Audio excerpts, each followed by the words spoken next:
Inimesed kipuvad ikka kurtma, et ravimid on jube kallid ja eks ma pean isegi tunnistama, et iga apteegis käik nõuab vähemalt mitukümmend eurot. Õnneks aitab olulisemate rohtude eest maksta ka haigekassa. Millistel juhtudel ja millises ulatuses nad seda teevad, seda aitab meile kohe selgitada haigekassa ravimiekspert Argo Aug. Argo, palun ütle, millest see sõltub, kui palju me ravimite eest apteegis raha välja peame käima? Oi, see on väga mitmetahuline küsimus.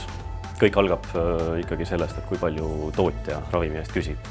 Selles mõttes on ravimid kaup nagu iga teine, nagu leib, piim või autod. Reeglina, mida raskem on haigus, seda kõrgemat hinda küsib ka ravimitootja. Tõeliselt kallid on väga harva esinevad haigused ja need on sellised haigused, kus on väga spetsiifilised ravimid, mida müüakse väga vähe ja siis need on sellised, mis maksavad tõesti 200-300 000 eurot inimese kohta aastas. Palun too mõne konkreetse ravimi pealt näide, et kui palju see ravim tegelikult maksab ja kui palju siis lõpuks patsient apteegis selle eest raha välja käib? Üks kulukamaid haiguste gruppe soodusravimitel on diabeet. Diabeedi haige jaoks elutähtsa insuliini maksumus on ainult 2,50, kuid haigekassa maksab ühe retsepti eest rohkem kui 100 eurot. Haigekassa jaoks on soodusravimite otsused alati väga rasked.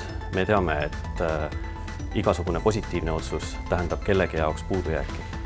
Igat eurot me saame kulutada ainult ühe korra ja sellepärast me kaupleme ravimifirmadega alati ravimite hindu maksimaalselt madalaks.